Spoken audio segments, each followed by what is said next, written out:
Imagine getting hit in the head by someone, and instead of hitting them back in the head or somewhere else on their body, you sleep with their husband or wife. Boy, that escalated quickly. That's basically what just happened in Kansas City. Happy double upload day, everyone, by the way. Welcome back. So anyway, immediately, this reminded me of an instance years ago, 5 years ago now, during the pandemic season, when during a game between the Yankees and Rays, Aroldis Chapman threw over the head of Mike Brasso. Now, there was a lot of tensions leading up to this that had spanned over a few years, and with the Yankees already up in the game, I guess this was just a message to be sent or whatever. Immediately, the Rays and Brasso at the plate knew what was up. They definitely assumed it was intentional. They were like, wait a minute, what are we doing here? Well, Chapman won the battle and struck him out to end the game, and as Brasso was walking away, he starts hearing some chirping from the Yankee side, and the bench is clear. Now, mind you, this is after the game, so the game's already over, but the players are yelling at each other. As you would expect, no punches were thrown or anything, but it was one of those things like, okay, this will be remembered. Well, skip ahead to the postseason that year. Like a month later, the two faced off, and it's game 5 tie game in 8th inning, and Chapman is facing none other than Mike Brasso, and like out of a movie, he hits the go-ahead home run that would win them that series and send the Yankees packing.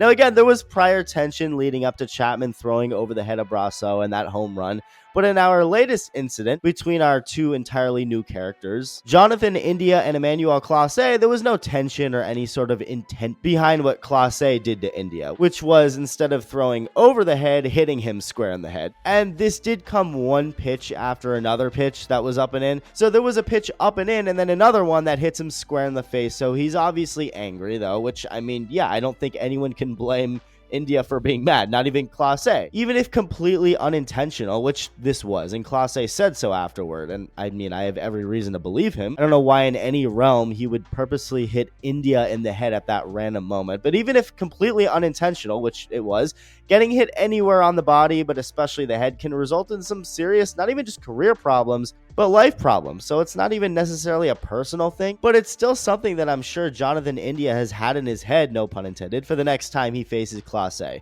Well, that day came today, and again, India didn't do anything that would physically hurt Clase. He went more with the route of emotional damage. So game 1 of a doubleheader between the Royals and Guardians, it's a tight one. Michael Garcia puts the Royals ahead with a 2-run home run, but Cleveland eventually pushes across 2 runs. The game goes to extras, and Kyle Manzardo knocks home the go-ahead run, and on the mound to close it out, Emmanuel Clase. Now, when Clase hit India in the head, he was just starting a month where he was bad. Like, the first month of this season for Clase was a struggle. He was really bad.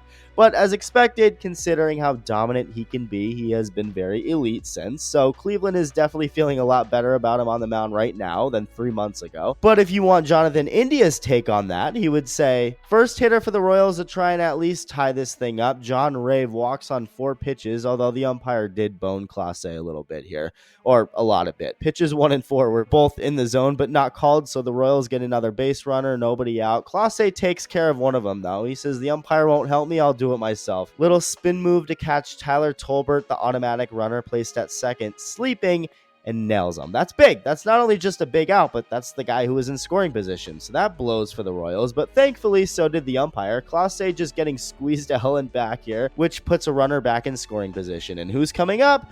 Jonathan India. Strike 1, Clase finally has a call go his way, ball in the dirt. Then strike 2 goes back to the slider, low, it's out of the zone, but India swings, fouls it away. He goes with the slider again now for a strike, and that's his mistake. 3-run game-winning bomb, and he runs right by Clase as he's rounding third. I mean, you can't write this any better. Clase hit India where it physically hurts the most. India hits him back with the best kind of revenge, that emotional damage. Well, one thing's for certain, Jonathan India definitely has his head in the game. Let me know your thoughts, and thank you for watching. Love you. Bye.